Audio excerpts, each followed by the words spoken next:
नमस्कार. Art world या माझ्या कलेच्या विश्वात आपल्या सर्वांचं पुन्हा एकदा स्वागत आहे. तर आज आपण नेमप्लेट बनवण्याचा व्हिडिओ बघणार आहोत.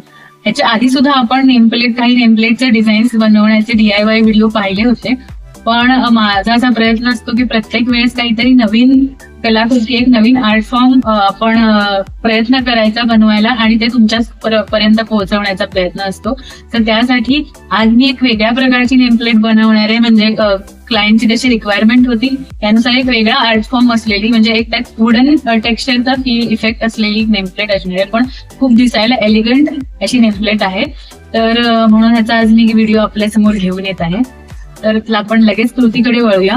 त्यासाठी आपल्याला लागणार आहे ही नेमप्लेट त्यांना सर्क्युलर हवी होती, त्यामुळे आपण हा सर्क्युलर MDF बेस वापरणार आहोत या नेमप्लेट मध्ये. आणि बाकीची कृती मी आता तुम्हाला एक्सप्लेन करते.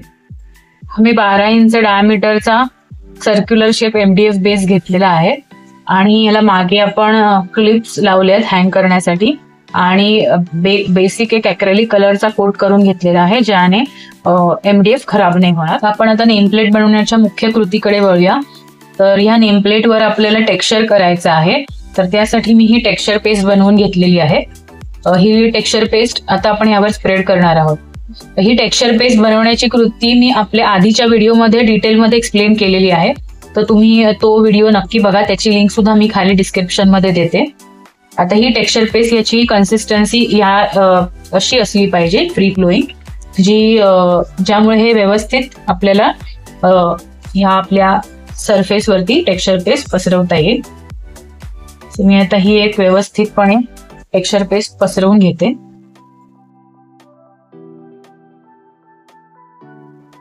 या पॅलेट नाईफने आपण हे व्यवस्थितपणे सगळी टेक्स्चर पेस्ट या सरफेसवरती युनिफॉर्मली स्प्रेड करून घेतलेली आहे. आणि ह्या रोलर ब्रशने मी आता यावर टेक्स्चर करणार आहे.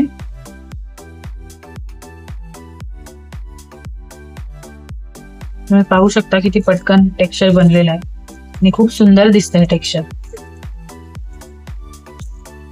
हा ब्रश हा जो रोलर आहे तो खरं तर कलर युनिफॉर्मली स्प्रेड करण्यासाठी वापरतात, पण याचा आपण अशा प्रकारे टेक्स्चर करण्यासाठी पण यूज करू शकतो. भिंतीवर सुद्धा टेक्स्चर पेंट करण्यासाठी असे रोलर्स वापरले जातात. सो हे तुम्ही बघू शकता, हे असं सुंदरसं टेक्स्चर ह्याच्यावर झालेलं आहे. आणि आता हे सुकण्यासाठी किमान 4 ते 5 तास लागतात. सो हे प्रॉपरली ड्राय होण्यासाठी आता आपण ठेवून देऊया. सो मगाशी आपण ज्या बेसला टेक्स्चर केलं होतं, एक 4-5 तास झाले आहेत आणि पूर्णपणे हा बेस वाळलेला आहे. आणि तुम्ही पाहू शकता हा बेस आता वाळल्यानंतर हे टेक्स्चर कसं दिसतंय. सो खूप सुंदर असं एक टेक्स्चर आलेलं आहे.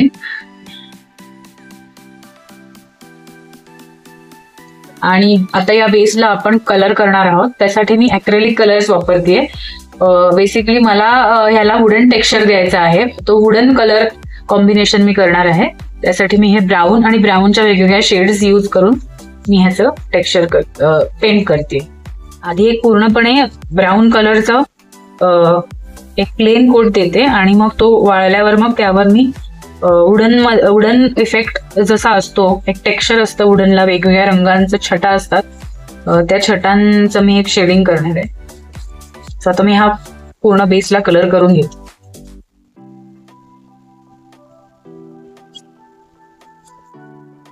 आता हा बेसिक ब्राऊन कोट करून आपला हे पूर्ण बेस रेडी झालेला आहे.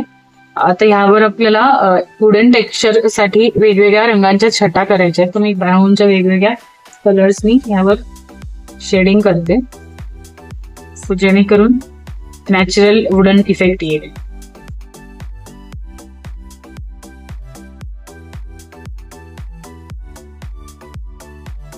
आपला आता बेसला ब्राऊन कलर करून झालेला आहे. जसं मी मगाशी म्हटलं की यात आपण वुडन टेक्स्चर आणि वुडन कलर करणार होतो, तसं तुम्ही इथे पाहू शकता की ब्राऊनच्या वेगवेगळ्या शेड्स इथे दिसत आहेत वुडन इफेक्टसाठी. आणि हा कलर आता आपला पूर्णपणे ड्राय झालेला आहे. ते ॲक्रेलिक कलर आपण मारला होता.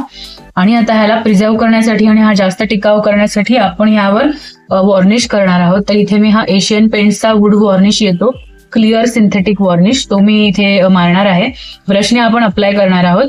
फक्त कलर कम्प्लीट झाल्यावर ब्रश टर्पेंटाईनने क्लीन करून घ्यायचा आणि हा वाळण्यासाठी साधारण एक दिवस लागतो. Depend on the climate. Dry क्लायमेटमध्ये एका दिवसात वाळतो. थोडं आता पावसाळी वातावरण, दमट वातावरण असेल तर 1-2 दिवस लागतात. तर हे आता मी वॉर्निश करून हा सुकायला ठेवणार आहे आणि हे सुकला की मग आपण त्यावर अक्षरे चिटकवणार आहोत. तर हा वॉर्निश आता पूर्णपणे ड्राय झालेला आहे आणि तुम्ही पाहू शकता की ह्याला एक ग्लॉसी फिनिश, एक शाईन आलेली आहे. आणि आता आपण ह्या गोल्डन एक्रेलिक कलर मध्ये अक्षर लेझर कट केलेली आहेत. ती सगळी अक्षरं मी आता ह्याच्यावरती अरेंज करून ती फेविबॉन्डच्या साहाय्याने चिटकवून घेणार आहे. हे गोल्डन कलरचे लेझर कटिंग केलेली अक्षरं घेतली कारण ब्राऊन बॅकग्राऊंड होतं, त्यावर गोल्डन कलर खूप उठून दिसतो. तर आता आपण हे चिटकवल्यानंतर ह्याचा फायनल लुक पाहूया.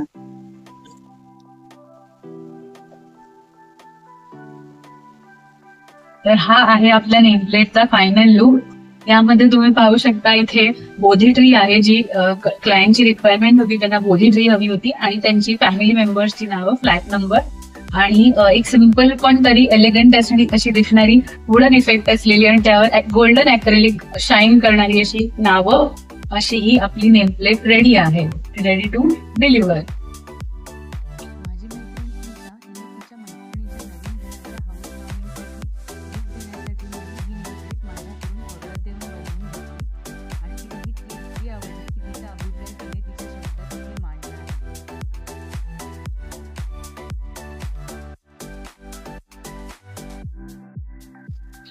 कसा वाटला तुम्हाला आजचा व्हिडिओ? कसा वाटला आपला आजचा आर्टवर्क? तुम्हाला आवडलं असेल तर नक्की करून बघा. माझ्या व्हिडिओला लाईक करा, शेअर करा, सबस्क्राईब करा आणि कलेवर प्रेम करत राहा. धन्यवाद.